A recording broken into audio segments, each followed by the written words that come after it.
Each and every day, there are businesses being formed, bright people with great ideas. It's always about execution and the way by which you make that pitch. And it is an opportunity and sometimes a struggle for people to make their businesses work, especially when it's something new. Take the business of Netflix, which when that business was just being born, well, it was born out of a great idea.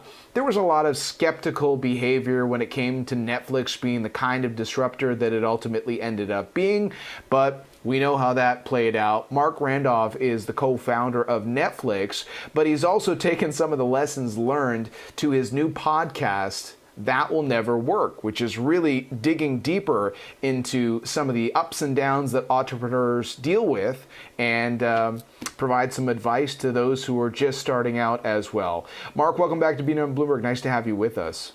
Hey, it's great to be back, John. Thanks for having me.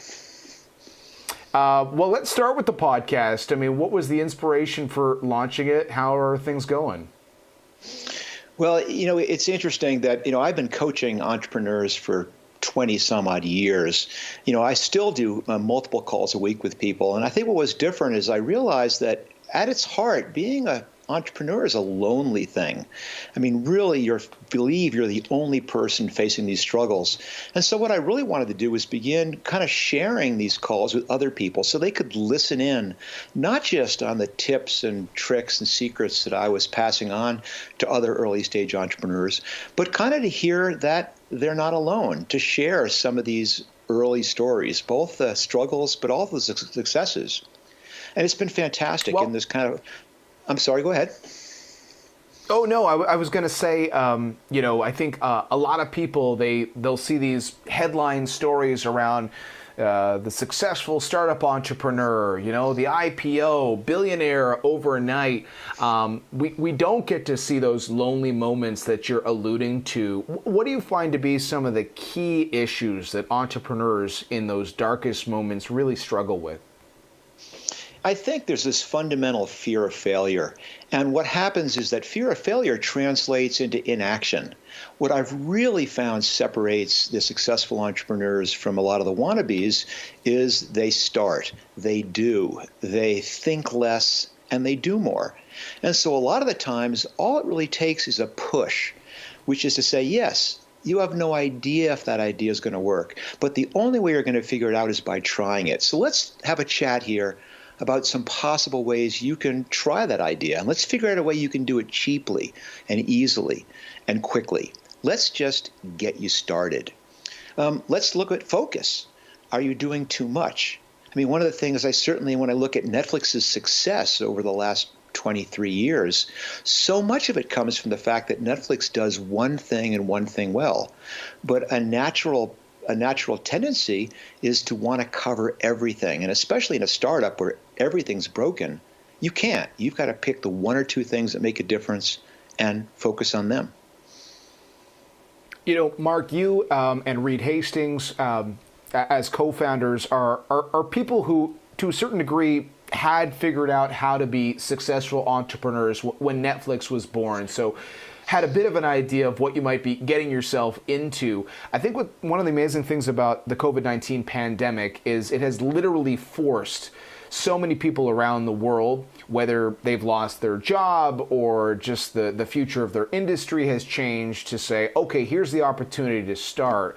And so that belief in yourself, there might be a level of self-doubt if you've never started before, and the reason you actually started was, well, I finally had this opportunity to get started because, what I was doing before is no longer available to me. If you're trying to prioritize the game plan, whether it's, just getting the product perfect, or ensuring that you've got some money lined up, or that you're figuring out, how you're going to make this thing at a good price, whatever it may be. What's your advice to those who are just starting out? By far, you have to figure out the starting point, and usually all the things you believe you need to have in place, a funding, a co-founder, a computer science degree are all not required. And in fact, the longer you wait for those things to be in place, the more you're just stalling. I mean, you mentioned in the intro to the segment that Netflix was a good idea. Well, it was not. It was a terrible idea at first. I mean, it was video rental by mail.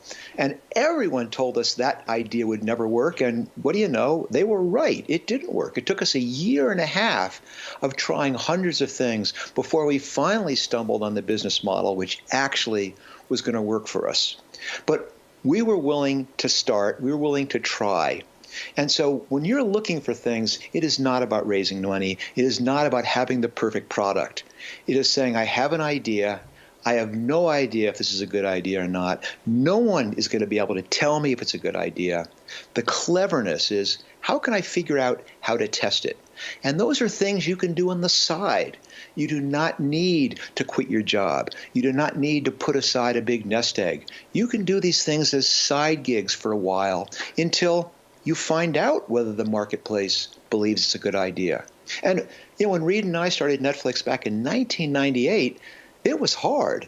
There wasn't a cloud. There weren't all these products you could use to launch a website. Now, there's such an amazing technical stack that if you have an idea, there is nothing stopping you from today trying it. And these are exactly the types of things that I do talk about in the podcast. People who have crazy ideas who are all starting to actually make them happen. Marc, before I let you go, let's go a little further down the curve with a business from the startup moment to having something that is working, but seeing the writing on the wall. You mentioned starting out in the late 90s and then Netflix launching streaming in 2007. And that was a decision to change the business based on where the market was going. We've seen a lot of established businesses over the last year. They're very well aware of how technology and a pandemic is transitioning their business. But you can literally feel frozen in your tracks, not wanting to give up what you have and just not having the confidence that you can compete with those who are, say, doing things a little differently. What's your advice to those entrepreneurs who have had some success, but, maybe you're a little scared of the pivot? Well, I often say that probably one of the most important criteria to have is courage.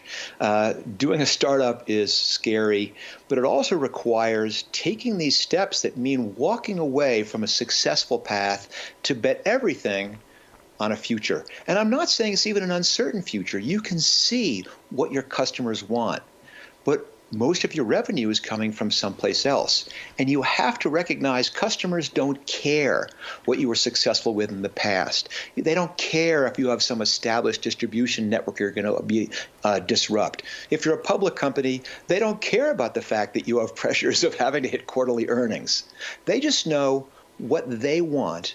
They know that what they want is changing. And if you're not the company who's going to change your business to deliver it to them, I promise you, somebody else will. And we have done that constantly. At the beginning, we rented DVDs. We also sold DVDs. And pretty soon we recognized selling them was a dead end. But that was 98% of our revenue. We walked away. All of a sudden, when streaming started, we recognized that our DVD rental business was conflicting with our ability to put everything we had into making streaming successful.